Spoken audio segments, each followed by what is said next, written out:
जय माता दी। कन्या पूजन क्यों किया जाता है? नवरात्रि के अंत में छोटी छोटी बच्चियों में ऐसा क्या है कि उन्हें साक्षात देवी मानकर पूजा जाता है? तो आइए इस रहस्य को, जो युगों से हमारी परंपरा में बसा है, जो स्त्री शक्ति के सम्मान की अमर गाथा है, उसे जानते हैं। यह कहानी सिर्फ एक रस्म की नहीं, बल्कि उस विश्वास की है जो हर कन्या में देवी का अंश देखता है। ये कहानी है उस माँ की जो सृष्टि की हर बेटी में बसती है। जय माता दी। आज हम नवरात्रि की एक सबसे पवित्र परंपरा के पीछे की कहानी लेकर आपकी सेवा में उपस्थित हुए हैं। आज की कथा आपके मन में बसी हर शंका को दूर करेगी और कन्याओं के प्रति आपके सम्मान को और भी गहरा कर देगी। कथा शुरू होने से पहले आपसे एक विनम्र निवेदन है कि शास्त्रों में कहा गया है कि अधूरा ज्ञान सदैव खतरनाक होता है, इसलिए इस कथा को अंत तक अवश्य सुनें।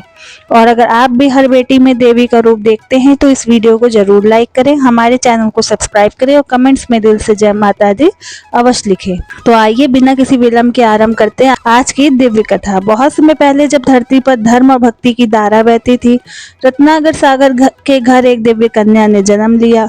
उनके तेज से पूरा घर प्रकाशमान हो गया। माता पिता ने उनका नाम त्रिकुटा रखा, लेकिन वो कोई साधारण बालिका नहीं थी। वो स्वयं माँ लक्ष्मी, माँ सरस्वती और माँ काली की शक्ति का अंश थी, जिन्होंने भगवान विष्णु के वंश में जन्म लिया था। बचपन से ही त्रिकुटा सांसारिक सुखों से दूर रहती थी। उनकी आत्मा तो केवल नारायण की भक्ति में रमी थी। जब वह विवाह योग हुई तो उन्होंने अपने पिता से स्पष्ट कह दिया कि उनके जीवन का उद्देश्य केवल भगवान विष्णु को पति के रूप में प्राप्त करना है और इसके लिए वह तपस्या करना चाहती हैं। पिता ने आज्ञा दे दी और राजकुमारी त्रिकुटा ने राशि वस्त्र रखकर तपस्विनी का रूप धारण कर लिया और वन की ओर चल पड़ी। वन में तपस्या करते उनकी भेंट भगवान राम से हुई, जो सीता हरण के बाद उन्हें ढूंढ रहे थे। त्रिकुटा ने उन्हें देखते ही पहचान लिया कि यही भगवान विष्णु के अवतार हैं और उनसे विवाह का प्रस्ताव रखा। भगवान राम ने उन्हें बताया कि इस जन्म में उन्होंने एक पत्नी व्रत का प्रण लिया है, लेकिन उन्होंने त्रिकुटा को वचन दिया। उन्होंने कहा कि देवी, कलयुग में मैं कल के अवतार लूंगा और तब मैं तुमसे विवाह करूंगा। तब तक तुम हिमालय की त्रिकुटा पहाड़ियों पर जाकर तपस्या करो और भक्तों का कल्याण करो। समस्त संसार तुम्हें माता वैष्णो देवी के नाम से जानेगा और तुम्हारी महिमा चारों ओर दिशाओं में फैलेगी। भगवान राम की आज्ञा मानकर देवी त्रिकुटा एक छोटी कन्या का रूप धारण कर उस स्थान की ओर चल दी।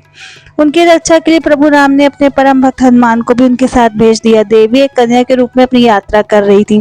रास्ते में उनकी भेंट एक पाखंडी तांत्रिक भैरवनाथ से हुई। भैरवनाथ ने जब उस सुंदर कन्या को देखा तो उसके मन में पाप जाग उठा। वो अपनी तांत्रिक शक्तियों से या तो जान गया था कि यह कोई साधारण कन्या नहीं है, बल्कि कोई दिव्य शक्ति है, लेकिन उसकी दुष्ट बुद्धि ने उसे देवी को पाने के लिए हट करने पर मजबूर कर दिया। वो देवी का पीछा करने लगा। देवी उसे अपनी शक्ति का परिचय नहीं देना चाहती थी। वो एक कन्या के रूप में ही उससे बचकर भागती रही। भागते भागते वो एक गुफा में जाकर छिप गई। यह वही गुफा है जिसे आज हम गर्भजून के नाम से जानते हैं। देवी ने इस गुफा में 9 महीने तक की तपस्या की, ठीक वैसे ही जैसे एक शिशु अपनी माँ के गर्भ में 9 महीने तक रहता है। लेकिन भैरवनाथ ने उन्हें वहां भी ढूंढ लिया। तब देवी गुफा के दूसरे छोर से बाहर निकली और त्रिकुटा पर्वत की ओर बढ़ी। भैरवनाथ की दुष्टता बढ़ती जा रही थी। वो उन्हें पकड़ने के लिए लगभग उनके पास पहुंच चुका था। जब पानी फिर से ऊपर चला गया, जब एक स्त्री के सम्मान पर आँच आने लगी, तब उस कन्या का धैर्य टूट गया। उस कन्या ने रुककर एक ऊंची चट्टान पर अपना स्थान ग्रहण कर लिया। उसका शांत और कोमल मुख अब क्रोध से लाल हो चुका था। उसकी आंखों में ब्रह्मांड की समस्त ऊर्जा समा गई थी। उस कन्या ने एक पल में अपना विराट महाकाली का रूप धारण किया। उनके 10 हाथों में खड्ग, त्रिशूल और अन्य अस्त्र शस्त्र और उनकी जीवा रक्त पीने के लिए बाहर निकल आई। यह भयंकर रूप देखकर भैरवनाथ कांप उठा। उसे समझ आ गया कि उसने कितनी बड़ी भूल कर दी है। उससे पहले कि वह कुछ समझ पाता, माँ महाकाली ने एक ही झटके में अपने खड़ग से भैरवनाथ का सिर धड़ से अलग कर दिया। उसका सिर कटकर 3 किलोमीटर दूर एक घाटी में जा गिरा। मरते समय भैरवनाथ को अपनी गलती का एहसास हुआ। उसने माँ से क्षमा याचना की। उसने कहा कि हे माँ, मैं जानता हूँ कि मेरे पाप अक्षम्य हैं, लेकिन मैं आपके हाथों से मोक्ष पाकर धन्य हो गया। कृपा करके मुझे क्षमा कर दे। उसकी सच्ची पश्चाताप को देखकर माँ का हृदय पिघल गया। माँ ने उसे वरदान दिया कि हे भैरव, तुमने मेरे हाथों से मृत्यु प्राप्त की है, इसलिए तुम्हें भी मोक्ष मिलेगा। और मैं तुम्हें यह वरदान देती हूँ कि जो भी भक्त मेरे दर्शन के लिए आएगा, उसकी यात्रा तब तक पूरी नहीं मानी जाएगी जब तक वो तुम्हारे कटे हुए शीश के दर्शन नहीं कर लेता। इस घटना के बाद माँ वैष्णो देवी ने हमेशा के लिए उसी गुफा में पिंडी रूप में स्थान ले लिया। उन्होंने यह संदेश दिया कि जब तक वह एक कन्या के रूप में थी उन्होंने सहन किया, लेकिन जब उनके सम्मान पर बात आई तो उन्होंने चंडी का रूप धर लिया। उसी दिन से उस कन्या रूपी देवी के सम्मान में कन्या पूजन की प्रथा का आरंभ हुआ। यह प्रथा हमें यह याद दिलाती है कि हर कन्या, हर बच्ची उसी आदि शक्ति का स्वरूप है। वे कोमल और शांत दिख सकती हैं, लेकिन उनके भीतर ब्रह्मांड की सबसे बड़ी शक्ति छिपी है।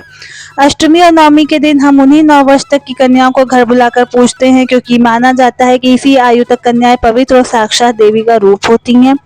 शास्त्रों के अनुसार 2 वर्ष की कन्या को कुमारिका, 3 वर्ष की त्रिमूर्ति, 4 वर्ष की कल्याणी, 5 वर्ष की रोहिणी, 6 वर्ष की कालिका, 7 वर्ष की चंडिका, 8 वर्ष की श्यामभवी और 9 वर्ष की कन्या को दुर्गा का स्वरूप माना जाता है। उनकी पूजा करके हमें वास्तव में माँ दुर्गा के 9 रूपों की पूजा करते हैं। यह कहानी यहाँ समाप्त होती है, लेकिन इसका संदेश अमर है। कन्या पूजन केवल एक दिन का अनुष्ठान नहीं है, यह हर दिन, हर पल, हर स्त्री और हर बेटी का सम्मान करने की सीख है। यह हमें बताता है कि जब हम एक कन्या के पैर छूते हैं तो हम वास्तव में उस महाशक्ति को नमन कर रहे होते हैं जिसने इस सृष्टि की रचना की है। यही है कन्या पूजन का असली मतलब, यही है नवरात्रि की आत्मा। और इसी तरह माँ वैष्णो देवी की यह गाथा हमेशा याद दिलाती है कि बेटी से बढ़कर इस दुनिया में कोई शक्ति नहीं है। जय माता दी, जय माँ दुर्गा। अगर आपको मेरा ये वीडियो पसंद आया हो तो please like, share and subscribe कीजिए। जय माता दी।